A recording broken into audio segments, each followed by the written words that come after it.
தூய ஆவியின் பேராலே ஆமென்.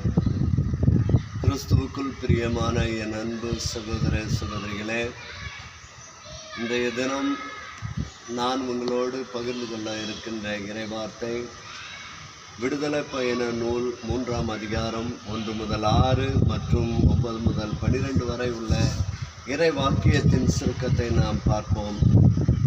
மோசே மிதியான் அர்ச்சகராகிய தன் மாமனார் இத்ரேவின் ஆட்டு மந்தையை மேய்த்து கொண்டிருந்தார். அவர் அந்த ஆட்டு மந்தையை பால நிலத்தில் அவர் மேய்த்து கொண்டிருக்கின்ற பொழுது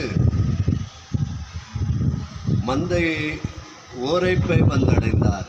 அப்பொழுது ஆண்டவரின் தூதர் ஒரு முட்புதரின் நடுவே தீப்பிழம்பில் அவருக்கு தோன்றினார். படிப்பறிவு அற்ற அந்த மனிதன் ஆடுகளை மேய்த்து கொண்டிருக்கின்ற அந்த வேளையில தீப்பிழம்பின் நடுவிலே ஆண்டவரின் தூதர் அவருக்கு தோன்றுகின்றார்.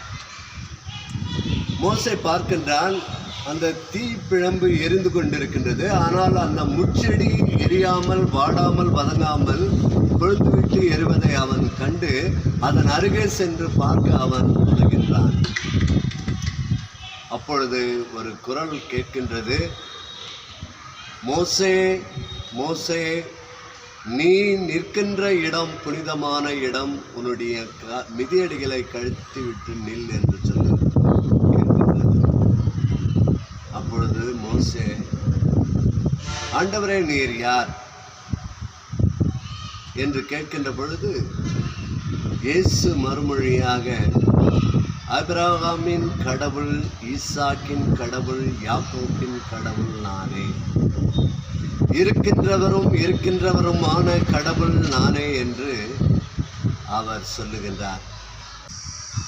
மோசேக்கு மீண்டுமாக ஆண்டவர் இயேசு சொல்லுகின்றார், பார்வோன் மன்னனிடத்திலே என்னுடைய மக்கள் இஸ்ராயேல் மக்களின் அழுகுரல் எனக்கு கேட்கின்றது, நீ அங்கு சென்று அவர்களை மீட்க வேண்டும் என்று சொல்லுகின்ற பொழுது மோசே, நீர் யார் என்று கேட்டால் நான் என்ன பதில் சொல்வது என்று கேட்கின்ற பொழுது, இருக்கின்றவருமான ஆண்டவர் இயேசு நானே, முதுபெரும் தந்தைகளாகிய ஆபிரகாம், ஈசாக், யாக்கோபின் கடவுள் நானே என்று சொல்லுகின்றார். என் அன்பு சகோதர சகோதரிகளே, ஆண்டவர் இயேசு மோசேனை அழைக்கின்ற பொழுது இஸ்ராயேல் மக்களின் அழுகுரலை கேட்டு அந்த மக்களின் அழுகுரல் என்னை நோக்கி கூப்பிடுகின்றது, நீ ஒரு கருவியாக இருந்து அந்த பார்வோன் மன்னனிடத்தில் இருந்து என்னுடைய மக்களை மீட்க வேண்டும் என்று சொல்லுகின்றார். ஆனால் அந்த மன்னன் அவ்வளவு சீக்கிரம் அவன் மனம் இறங்க மாட்டான், என்னுடைய கடின உள்ளத்தின் பொருட்டு அவன் இறங்குவான் என்று ஆண்டவர் இயேசு சொல்லுகின்றார். நீ போ, உன்னோடு கூட நான் இருப்பேன், நீ என்ன பேச வேண்டும், என்ன செய்ய வேண்டும், என்ன சொல்ல வேண்டும் என்பதை உன்னிலிருந்து நான் செயல்படுத்துவேன் என்று ஆண்டவர் இயேசு மோசேயின் வழியாக இஸ்ராயேல் மக்களை மீட்கின்றார். இன்றைய நற்செய்தியிலே பார்க்கின்ற பொழுது இயேசு, தந்தையே விண்ணிற்கும் மண்ணிற்கும் ஆண்டவரை உம்மை போற்றுகிறேன், ஏனெனில் ஞானிகளுக்கும் அறிஞர்களுக்கும் மறைத்து குழந்தைகளுக்கு வெளிப்படுத்தினீர் என்று சொல்லுகின்றார். சற்று சிந்தித்து பார்ப்போம். ஆண்டவர் இயேசு விடுதலை பயண நூலிலே மோசேனை அழைக்கின்றார் இஸ்ராயேல் மக்களை மீட்பதற்காக. இங்கு அறிஞர்களுக்கும் ஞானிகளுக்கும் வெளிப்படுத்தாத ஒன்றை குழந்தைகளுக்கு வெளிப்படுத்துகின்றார். அந்த குழந்தைகளின் உள்ளத்தை போன்று நீங்கள் மாற வேண்டும் என்பதற்காக அவர் சூசகமாக ஆண்டவர் இயேசு குழந்தையினுடைய உள்ளத்தை போன்று நீங்கள் மாற வேண்டும் என்று சொல்லி அவர் கட்டளையிடுகின்றார். என் அன்பு சகோதர சகோதரிகளை, ஜெபிப்போமா? அன்பு இயேசுவே, இதோ அந்த காணொலியை பார்த்து கொண்டிருக்கின்ற ஒவ்வொரு சகோதரனையும் சகோதரியும் ஆண்டவரே, உம்முடைய வல்லமையால் நிரப்பும் அப்பா.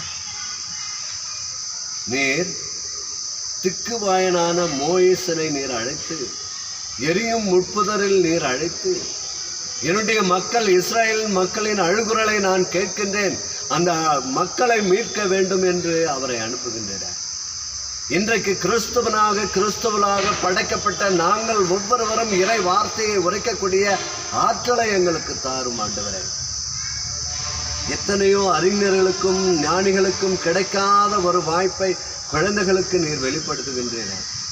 எங்கள் அன்பு இயேசுவே, இதோ இந்த காணொளியை பார்த்து கொண்டு இருக்கின்ற ஒவ்வொரு சகோதரனும் சகோதரியும் ஆண்டவரே, எத்தனை துன்பங்கள் இந்த உலகத்திலே வாழுகின்ற மாய உலகத்திலே வாழுகின்ற பொழுது எத்தனை துன்பங்கள், துயரங்கள், கஷ்டங்கள், மனவேதனைகள், சொல்ல முடியாத நெருக்கடிகள், பிள்ளைகளால், பெற்றோர்களால், மகனால், மருமகளால், பேரப்பிள்ளைகளால், இப்படி பல துன்பங்களை அவர்கள் அடைந்து கொண்டிருக்கிறார்கள்.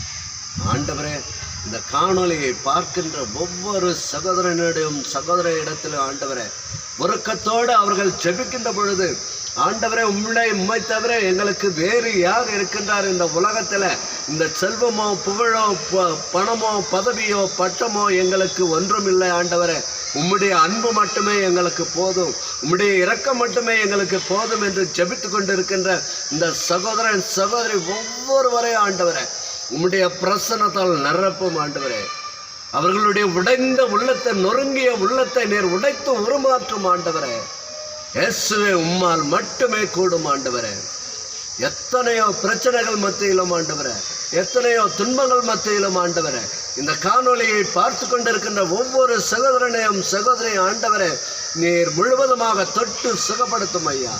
அவர்களுடைய குடும்பங்களை ஆசீர்வதியும் அப்பா, அவர்களுடைய பிள்ளைகளை ஆசீர்வதியும் அப்பா. அவர்களை எல்லா கட்டுகளிலிருந்தும் தீமைகளிலிருந்தும் விடுவித்து பாதுகாத்திரணும். எங்கள் ஆண்டவரும் திருமகனுமான இயேசுவின் நாமத்தில் ஜெபிக்கிறோம் நல்ல பிதாவே, ஆமென். தந்தை, மகன், தூய ஆவியின் பேராலே, ஆமென். இயேசுவுக்கே புகழ், இயேசுவுக்கே நன்றி. மரியே வாழ்க.